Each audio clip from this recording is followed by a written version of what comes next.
Welcome to Toffee TV.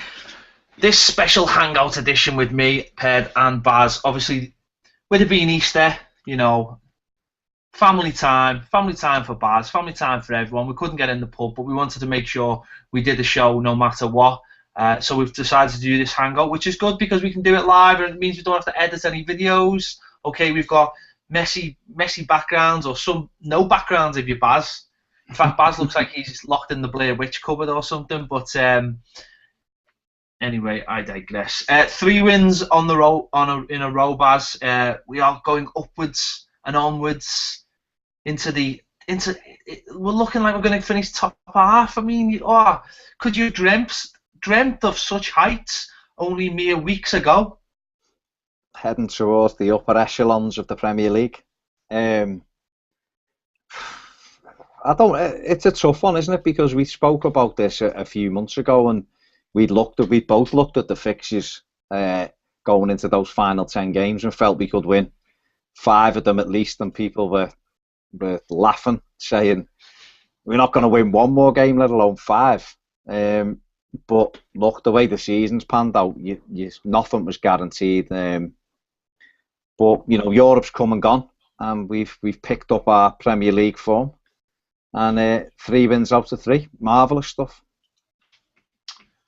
Yeah, there's no arguing with that. We've got 9 points out of the last 9, even if they have been against I'd say average teams, or teams that certainly when we played them didn't look any great shakes. I mean, the Southampton game, I was always a little bit worried about. This one, I really did think that they would come into this game firing because they've got so much to play for, but it did feel like, certainly going into the second half, they were a team that run out of steam.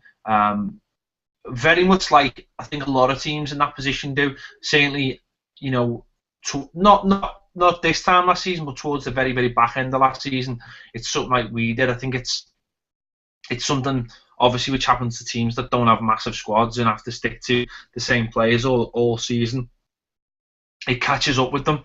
But certainly the first 20 minutes, I thought Southampton were absolutely brilliant. I really thought they put us under a lot of pressure. They look so much stronger than us and physically bigger than us.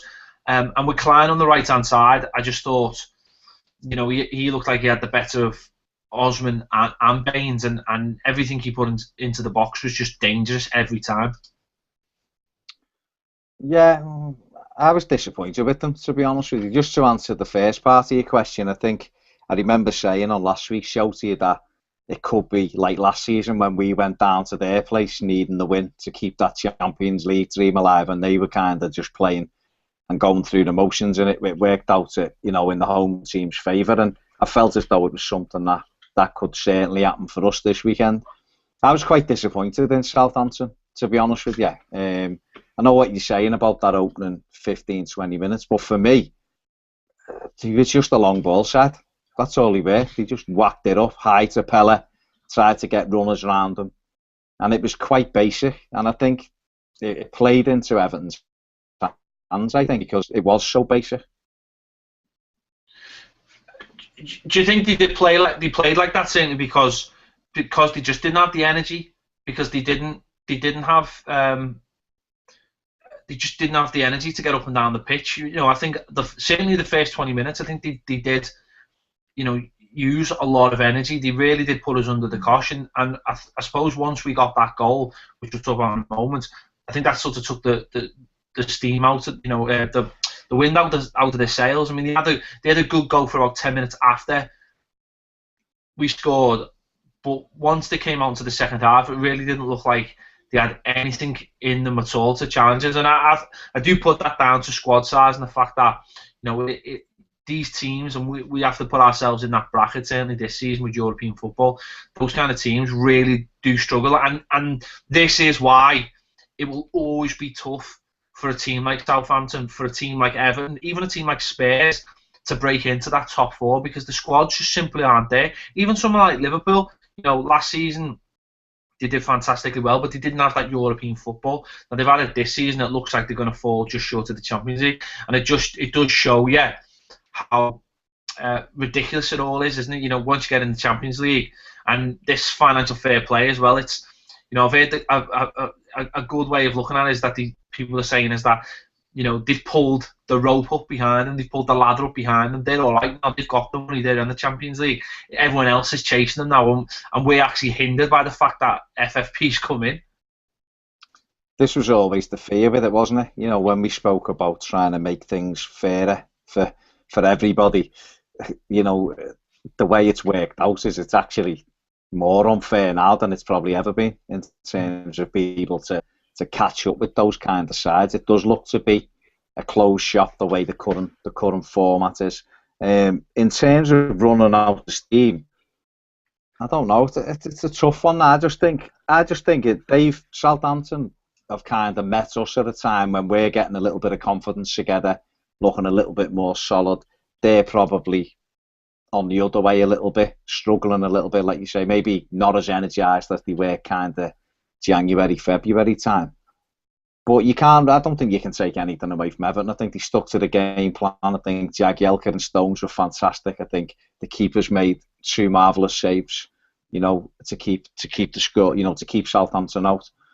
I think the second half they had all of the ball. Everton just defended it. It just reminded me of a David Moyes kind of grind out win in the end. And there hasn't been enough of them this season, let's be honest. Yeah, and as we say, first 20 minutes we really did have to defend well. As you mentioned there, I thought Jags was absolutely fantastic for the whole of the game. Really backs to the wall stuff. And as you just said there, it did remind me of a Moyes kind of performance. Just everyone putting everything in the way to stop them scoring. But a man that we've put down plenty on this, not only here but in other places, is Tim Howard. And he come up trumps with a couple of really massive saves, especially that first one, clawing the ball off the line somehow. I mean, yes, a lot of people will say that he created the problem in the first place with dodgy positioning, coming into that sort of no man's area where you either have to go right through the ball or you have to stay on your line. He just came sort of in the middle, but once that happened, he rectified it in a spectacular way with such an amazing save. Yeah, it was. His positioning was not the greatest, to be fair. He was a couple of yards off his line and he should have been covering the near post. But that being said, his reactions to pull the save after it was incredible, really. Absolutely marvellous save, and such an important save. At that time, it was fantastic. And then the one not so long after it from Ward-Prowse was, he was going one way, the ball, vicious swerve. I mean, you sit in the street and you'll have seen that ball move from where you were, and he pulls off another really, really good save. And that's what we need him to do. He's not done that anywhere near enough times this season, and that's been a problem. But we needed it Saturday, and he done it. When he came up trumps, and it just shows you that when goalkeepers are able to make those kind of saves, the points they win you are vital. And I think if Tim had had those kind of performances, even 50%, even 30% of the time in this season, I think Everton would have probably had another 10 points onto the total now. Yeah, and he made another save, obviously about 10 minutes after we scored as well. A shot swerving to his right, and he stuck up a big fist and got a big hand on it. So they were a really couple of big saves. And as you mentioned, we've said this all season where the amount of times that we could have got through games if he just pulled a couple of saves out the bag. We've seen other goalkeepers do it, the likes of De Gea. We've got virtually Manchester United through the first half of the season just by making saves like that. So massively impressive. But going to the goal itself, I mean, obviously very unusual to see scoring from a corner. And to be honest, I didn't think there was much difference in the corner to what we normally do. What I felt was, though, is that we had players attacking the ball. John Stones attacked the ball.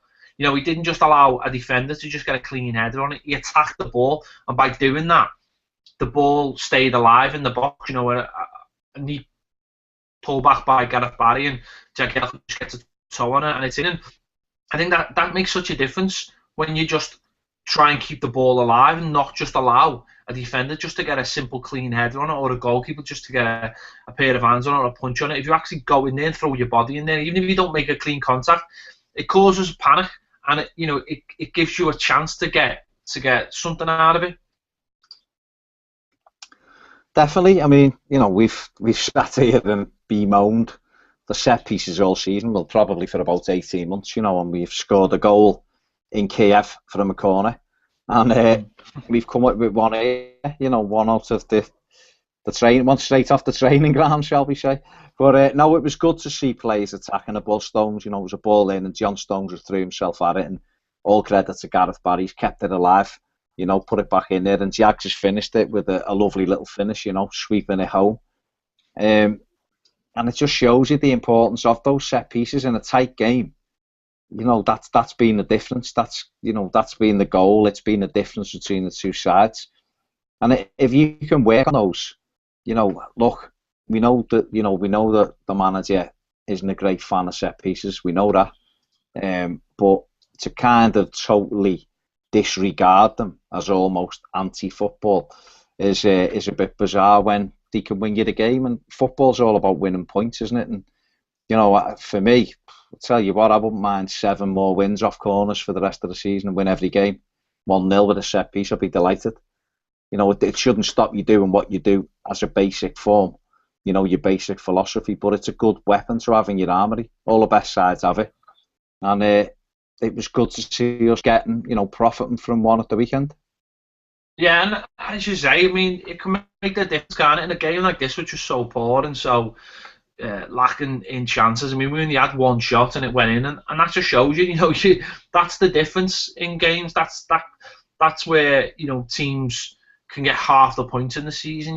We've seen Chelsea in seasons gone by have got wins. We finished 4th ourselves by just purely getting wins like this and then just defending. I think that's exactly what we did. We just got the goal, and before and after the goal we defended for our lives. But I suppose once it went into the second half, it sort of quieted down a little bit. As you said, Southampton run out of steam, and we just kept them at arm's length. Really, we didn't throw too much at them because I didn't really think we had too much to throw at them. Kone was just anonymous really up front. He just couldn't make anything stick, and he didn't really have that many willing runners. I thought Ross Barkley had a decent game, but he couldn't really get forward and support. The one player I thought who impressed me again was Alan Lennon. I mean, his pressing from the front was fantastic. I think that makes such a massive difference.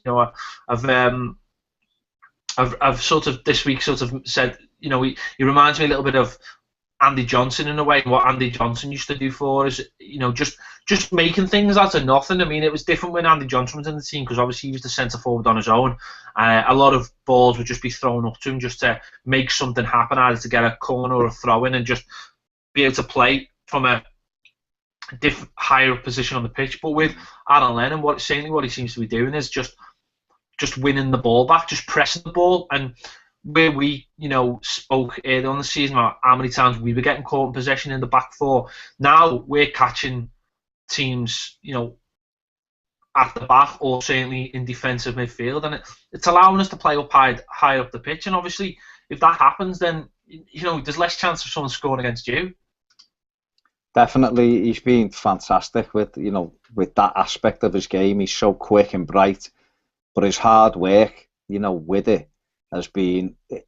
We had a player, Dennis Stracqualesi, who wasn't the greatest skill-wise and all that, but I tell you what, when we needed him at that time, he set the tone, didn't he? And he got us out of a very sticky situation that we were in at that period in our thing, and that was just willingness and enthusiasm. And we've got a lot more quality in this side now, and Aaron Lennon is a much better footballer than the Strach was, but with the same kind of aggression and tempo and just willingness to work up and down that touchline. And for me, £6 million is an absolute no-brainer in the summer for him. It's a no-brainer because what he offers us, we don't have anywhere else in that side. We don't have someone who's that quick and bright. There was a situation in the first half where he just nicked the ball off the toes of a defender again and set up an attack, and it's things like that where they think they're in control of the ball and he's that quick, that just getting that little touch. And we done it the other week against Newcastle to get the penalty. Wasn't even a chance, and he just nicked it off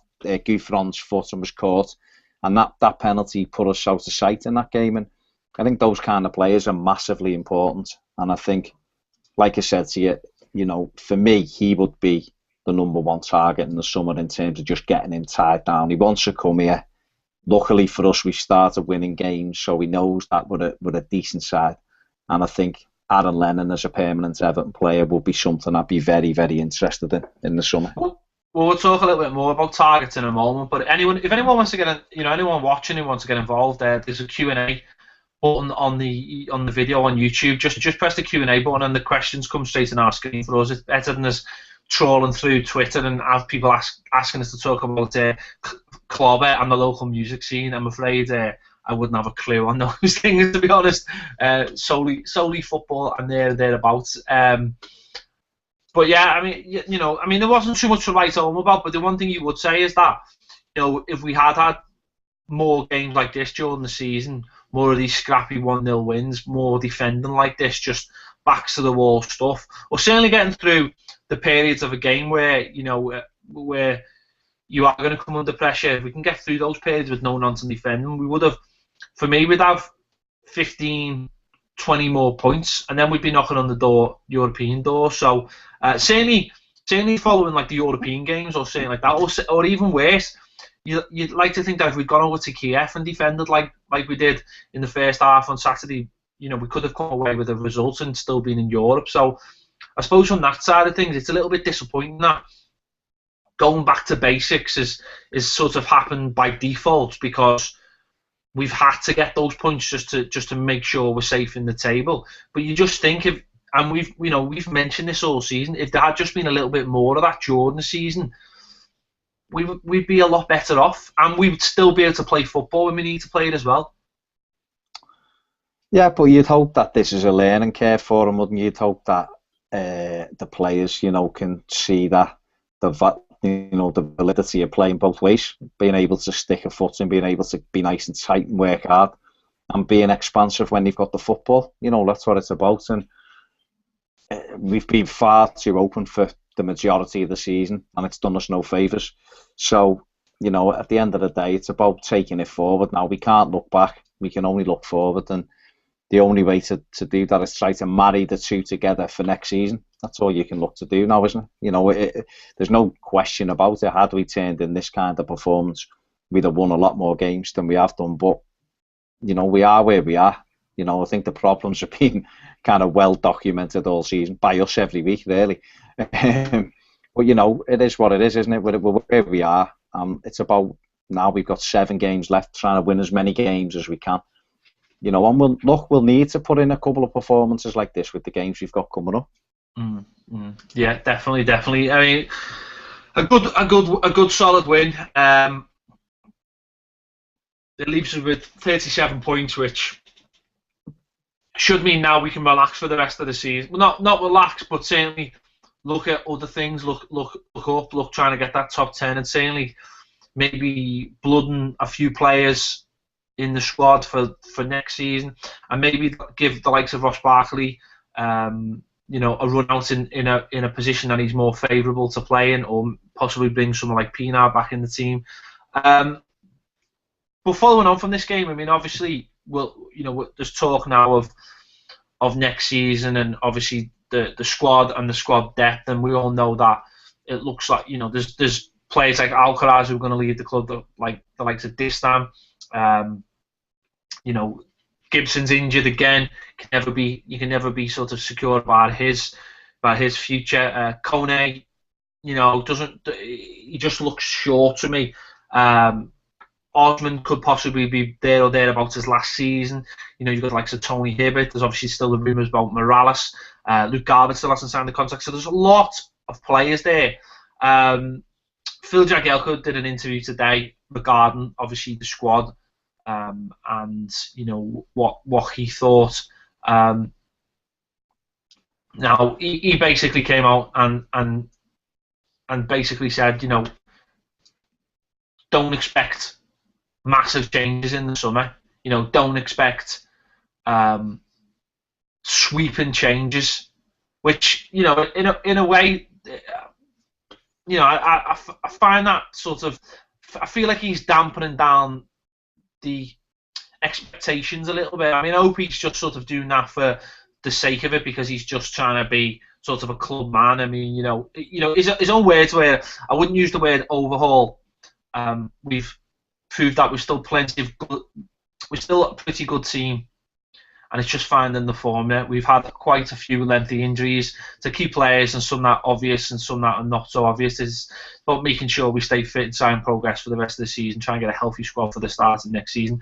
When the fixture list comes out, we'll hit the ground running and get on a roll a lot quicker than we've done this season. He said on buying players, he said, we can't bring in any marquee players. It depends who's out there. We're not going to have Champions League football to offer clubs. Others can offer more wages. So it's a case of the manager sitting tight and seeing what is available and seeing what he can do. If we've got the money, then by all means spend it. But we've come that far in my 8 or 9 years that we've got to be careful enough and very astute with our business plan. So he's sort of saying, he's definitely dampening down. But from what I've just said there, it's clear that we're going to need 5 or 6 minimum, before you even start thinking about strengthening the squad. Because really, this season we didn't really strengthen the squad. We just kept with what we had last season. So for me, I mean, I understand what he's saying, but surely, Baz, we're gonna have to bring in some numbers next season. Yeah, I mean, it's difficult, isn't it? He's not the manager for a start, so you wonder how much he knows what's going on in terms of targets and everything. With the numbers you just reeled off players there, we're definitely looking at, we need 6 to 8. We need 6 to 8, and off just to probably pack the squad out with what it is. Yes, Luke Arbut may sign a new contract.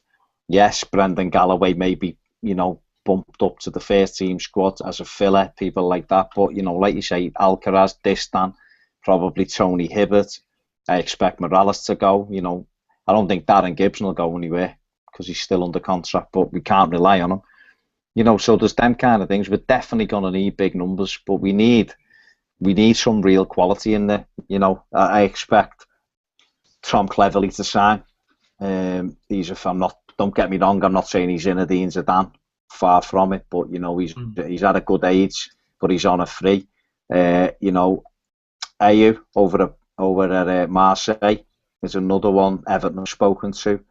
And the kind of reports coming out of that one is that was quite positive. But he hasn't signed anything, so obviously anything could happen. But that'd be quite positive. So you're looking at these kind of players. Obviously, there's the likes of Danny Ings on a free. Whether he'd be interested in Everton or whether Liverpool or Real Sociedad or whoever else comes in, we'd have to see with that one. But there's players there, who he can pad the squad out with. But we still need, we need a centre half, at least one. Unless he's gonna put his trust in Browning or Galloway as a back, as a filler, as the fourth centre half, if you like. We still need to go and buy one. I'd like to see another right back, unless he's going to give someone like John Joe Kenny the opportunity to push on, or Browning as a right back. But another centre forward, another midfielder. These areas, key areas for me. Real key areas. The goalkeeper situation, I think needs looking at.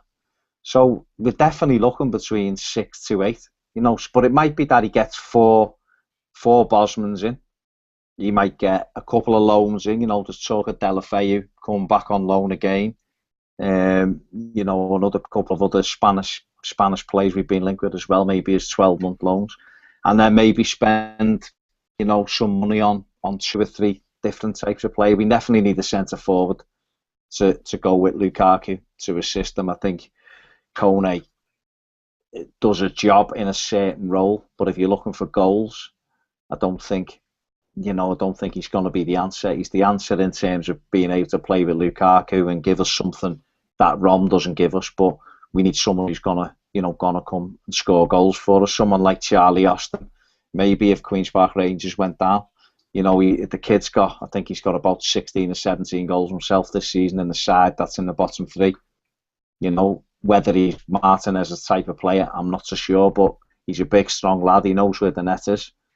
You may get him for 8 or 9 million, which isn't bad for a goal scorer, who's proven in the Premier League. So those kind of conversations are going to have. I mentioned that in Lennon before. I think for me, he's the number one. He's got to sign, especially if we're going to allow Morales to go. But he's got some big decisions to make this summer. And big decisions, I'm talking about in key areas. You know, the likes of the goalkeeper, the likes of, you know, putting pressure on Seamus Coleman at right back and getting another 5% out of him.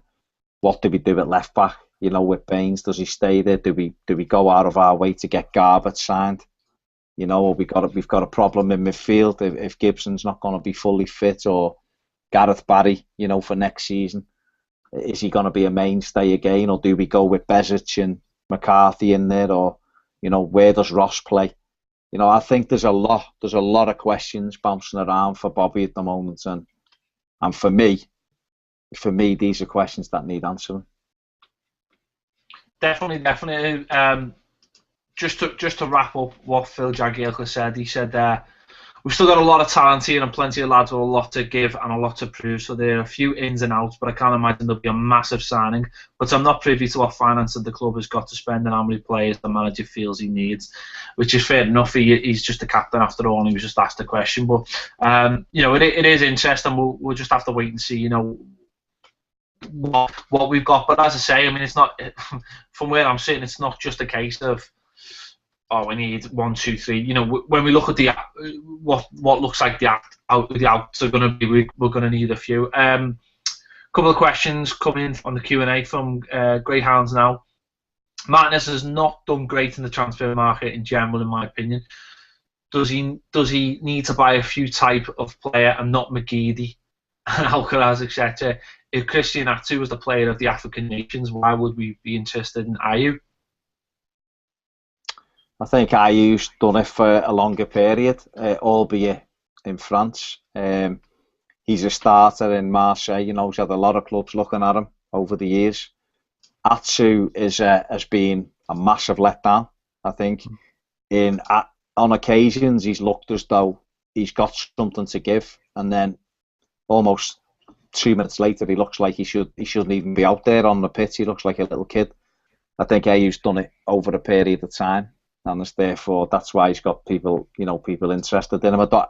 To be honest with you, I wouldn't use the African nations as a yardstick for too many players. You know. Well, to be honest, I mean, the thing about Atsu is for the African nations, he went into the African nations pretty fresh, because he hadn't played all season.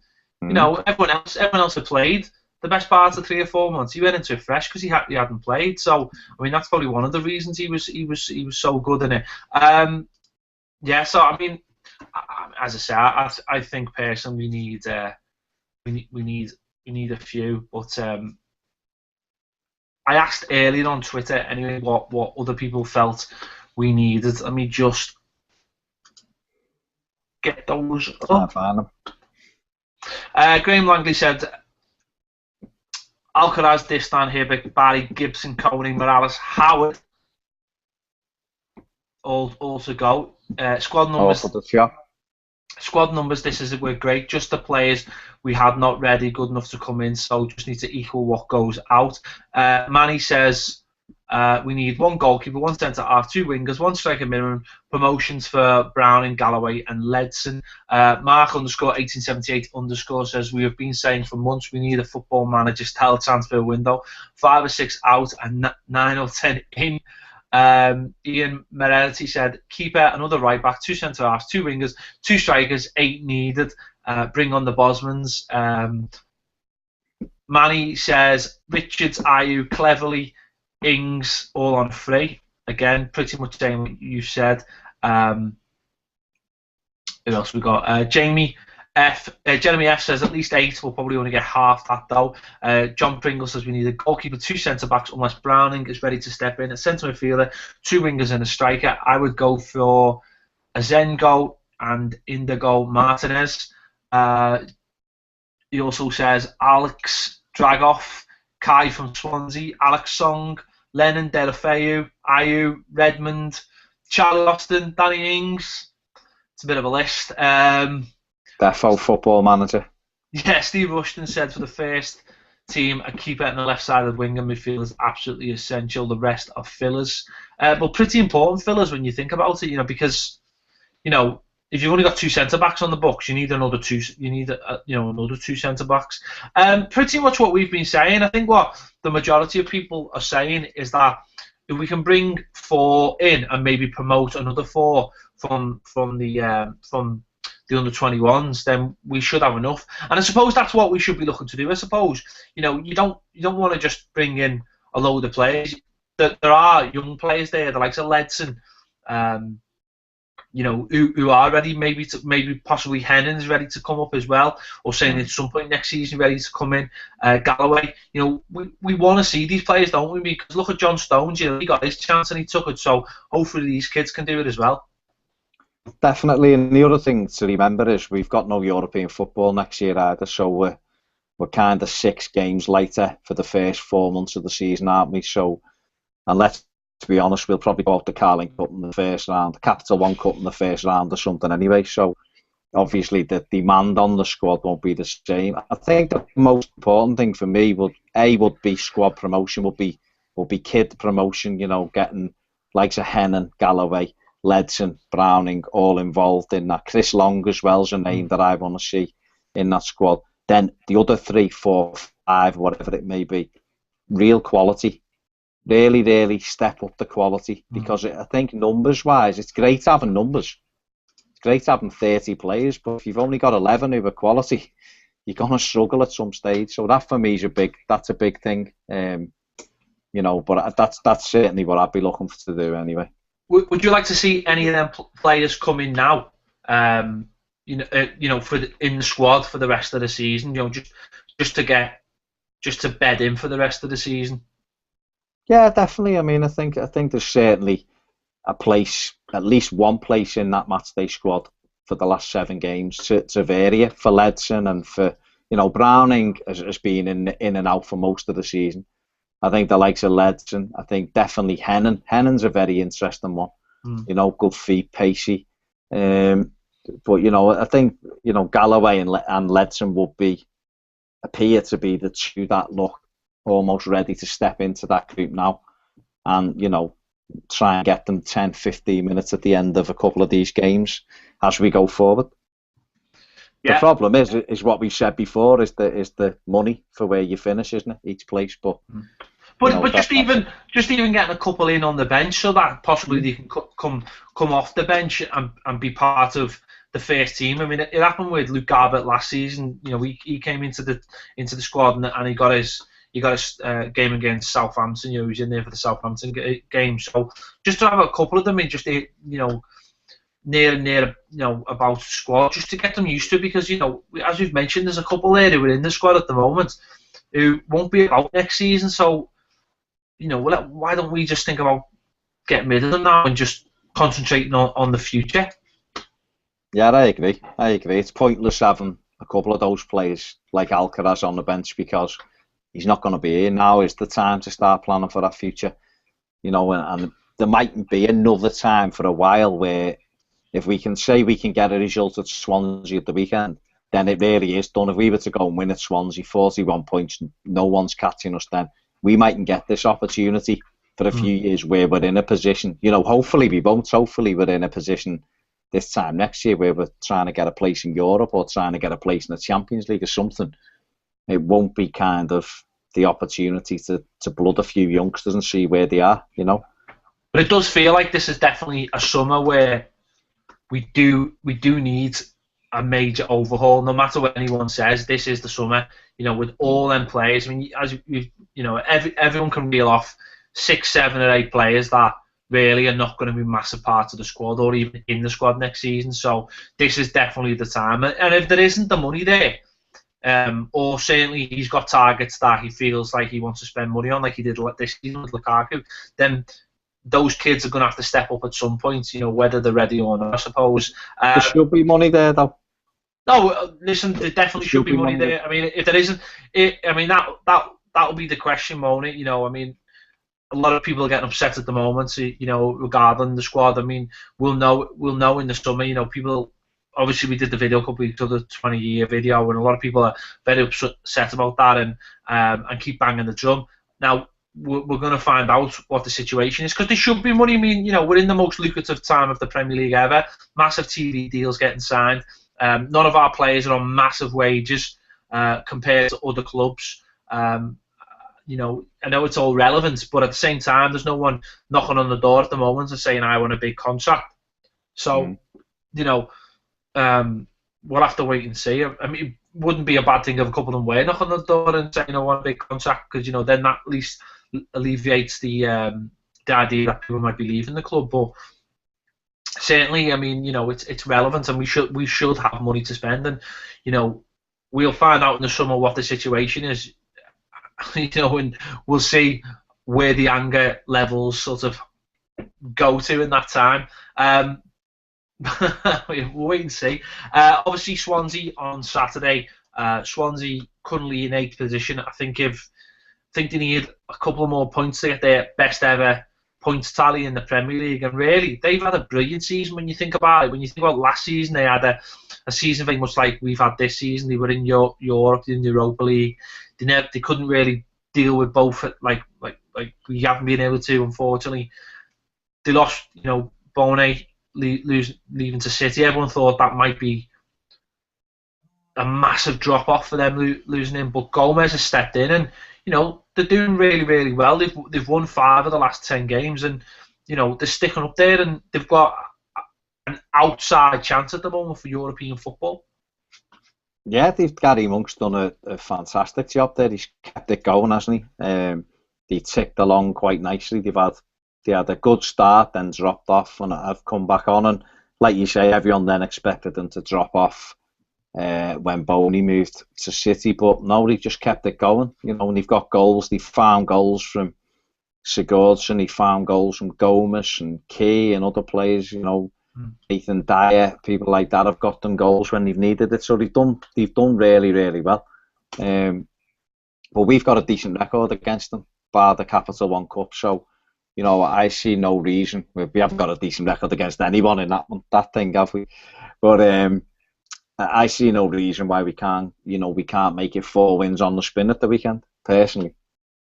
Yeah, I mean, they've won, obviously, I think they've won the last couple of games, and they're at home, and they seem to be doing really, really well. But 3 games on the bounce, the defence starting to look a little bit more solid, and I think if we can go down there, hopefully Lukaku will be fit as well, and we can go down there and just full of confidence and just try and nick a goal and just try and do what we did against Southampton. I think it'll be tough for them.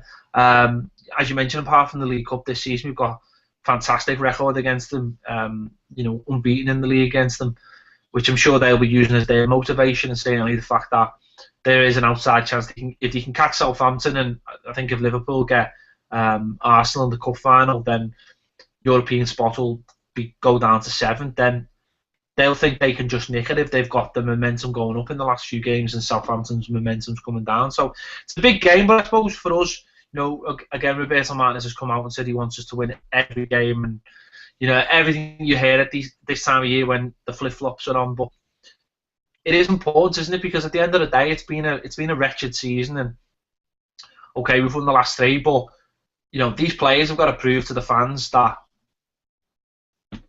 it's not as bad as it could have been. And also, when you look on to next season, you want to look back at the end of the season and go, well, we finished it well, let's kick on from there. You want to give people positive memories to go out of the season with.